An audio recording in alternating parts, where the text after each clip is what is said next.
So in this video, we will be learning how to calculate the heart rate using the ECG. So there are a number of ways which we can use to calculate the heart rate by looking at the ECG, but the two most commonly used methods are the ones in which we calculate the number of large boxes between the two R waves and the number of small boxes between the two R waves.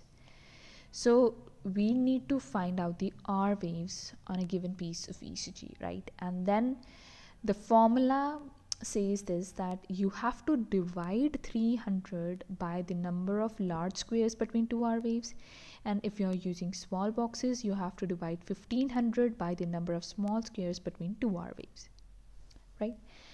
Now let's take an example. Let's say that if there are 5 large squares between two QRS complexes, then the heart rate is 60. Okay, the heart rate is going to be 60.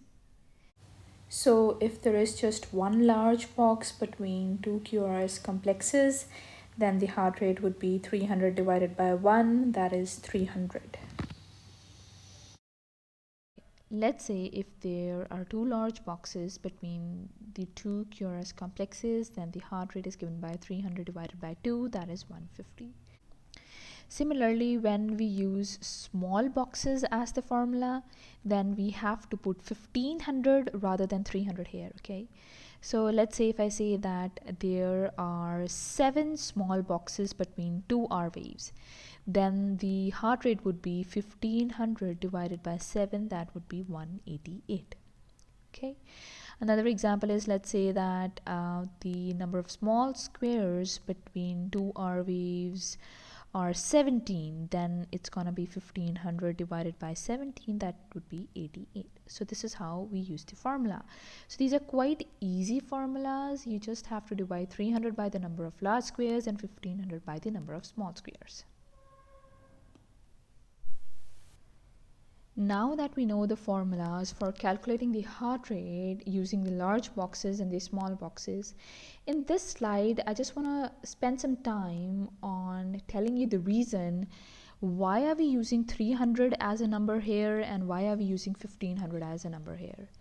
To better understand it, I would recommend that you see my video on the calibration of the ECG paper, in which I have explained what does it mean by 1 millimeter in terms of width and height, and like what does it represent in terms of the width and the height.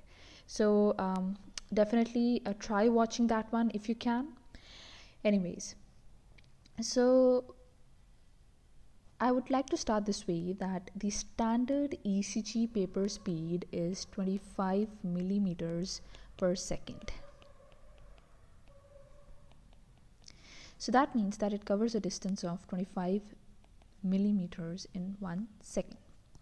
Or in other terms, I can also say that it covers a distance of 1500 millimeters in 60 seconds or 1500 millimeters in 1 minute, right? So if you know that ECG will be covering a distance of 1500 millimeter in 1 minute, if you divide the number 1500 by the number of small squares between two R waves, you will actually get the heart rate. Okay, let's say that there are X number of small squares, you will get the heart rate. Now, when we talk in terms of large boxes, it's just gonna be the continuation of this concept. Now we know that one large box consists of 5 small squares. So if you want to convert 1500 millimeters into large boxes, then we will be dividing it by 5. That turns out to be 300, and hence the number 300. So if you divide 300 by the number of large squares between two R waves or the QRS complexes, you will get the heart rate per minute. So this is how we get this number 300 here and 1500, and this is the reason why we use large squares here and not small squares, and here we're using small squares and not large squares, right? Because 300 has to correspond with large squares and 1500 has to correspond with small squares. Another point that I want to mention here is when do we use the formula with large boxes and when do we use the formula with small boxes. So if you have a slow rhythm, then you can use this formula, and if you have a really fast rhythm, then you can use the formula with small boxes. Another point that I would like to cover here is that why should we use ECG for calculating the heart rate? Why can't we just rely upon that bedside method of palpating the radial pulse? So we need to realize that the heart rate obtained by the ECG is more accurate than the pulse rate obtained at the bedside, because not all the impulses recorded in the ECG may be strong enough to generate a cardiac output that is palpable as a pulse. So you cannot always palpate all the impulses, right? But you can record that electrical activity on the piece of paper in the form of ECG. Therefore, the heart rate recorded by the ECG is more accurate as compared to the heart rate that you find by palpating the pulse. So can you think of a scenario where you think that you might miss a pulse on palpation? So this is especially seen in sick patients who are hypertensive or in heart failure. Okay, so their pulse might be really feeble and you might miss the pulse, but it doesn't mean that the pulse wasn't there. It means that the heart generated the electrical activity, but the pulse was really weak. It was so weak that you were not able to palpate, and you calculated the wrong pulse rate. Okay, it can also be seen when you're having an irregular rhythm and you can miss the pulse.